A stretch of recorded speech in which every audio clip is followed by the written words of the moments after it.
Bakit bawal akong pumunta? Hindi nyo na kailangan banggitin ang pangalan ko, pero sana naman, maging pantay naman kayo.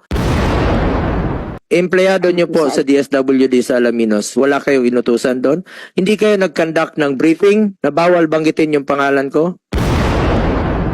Eh kung yung ibang pangalan pwedeng banggitin, bakit pangalan ko lang hindi pwedeng banggitin? Senator Bongo pinuna ang DSWD dahil sa hindi patas na pagtrato sa kanya.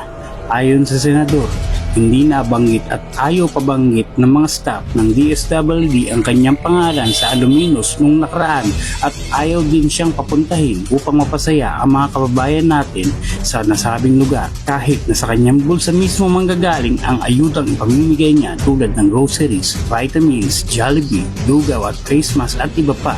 Panoorin natin ang video na ito kung saan sinabon ni Senator Bongo ang DSWD sa Senate. Madam Chair, ako po'y kadalasan na tumutulong po sa ating mga mahirap nating kababayan. Nagbibigay po ako ng aking counterpart mismo dito, no? Personal ko ito. Hindi po ito mula sa DSWD, yung mga grocery packs, akin po yan, pagkain, pinapamerienda ko sila, pananghalian, vitamins, mga face mask.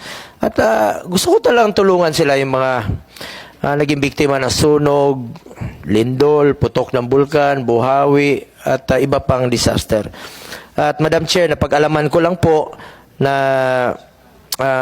pinagbabawalan po ng DSWD na banggitin po ang aking pangalan. May tanong lang po ako dito sa ating Regional Director, to Maria Angela Gupalan. Go ka pala, ma'am. Go ka rin pala. Ating field office. May tanong lang po ako sa inyo. Unang-una, totoo ba ito na bawal po banggitin ang aking pangalan, pero sa ibang politiko, hindi po bawal? Senator, You're under oath po, ha? You're under oath. Yes po. Akin po as Regional Director, wala naman pong explicit na instruction na pagbawalan. Pero po sa akin, dahil po kami po ay nagbibigay po ng ating programa, I think it's best not to mention. Otherwise, baka po kasi kami Ma'am, specific po. pagsabihan. Specific po ang pagbabawal ng pangalan ko. Bawal banggitin ang pangalan. Sa totoo lang po, hindi nyo na kailangan banggitin ang pangalan ko. Pero sana naman, maging pantay naman kayo. Eh kung yung ibang pangalan pwedeng banggitin, bakit pangalan ko lang hindi pwedeng banggitin? Senator, wala po kung naalala na may explicit instruction na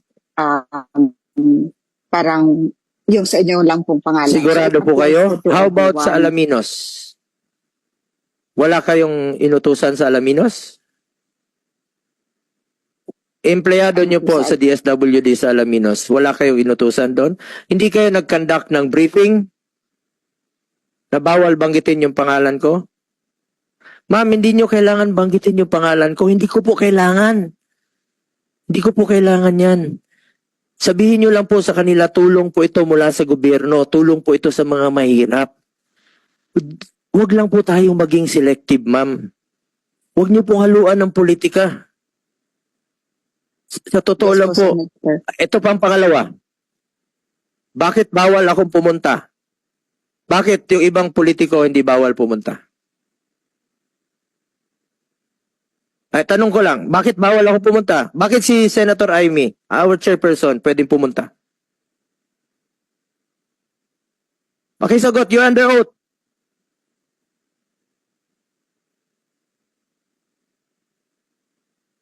Hindi niya masagot, Madam Chair. Pangatlong tanong ko, pera niyo ba yan? Pera ng taong bayan yan, ma'am. Hindi niyo po pera yan. Just be fair with us. Pinaglaban namin ang budget ninyo panahon pa ni dating Pangulong Duterte. Alam nyo, during the time of President Duterte, walang pinipili. Ang nagdala noon, si Secretary Rolly Bautista, isang dating sundalo. Walang pinipili po yon. Hindi naman kailangan banggitin ang pangalan namin, pero wag niyo naman sanang ipagbawal na banggitin. Wag niyo naman sanang ipagkait na kung meron po akong gustong dalahin sa natulong sa kanila. Akin naman yun, ma'am, personal ko naman yun. Personal ko po yung grocery pack, personal ko po yung Jollibee, kung gusto kong pakainin, gusto kong pasayahin ang mga kababayan natin sa panahon ng kanilang kalungkutan, mapasaya ko man lang sa kanila. Bakit nyo naman pong ipagkait sa kanila yan? Hindi nyo naman po pera yan, ma'am.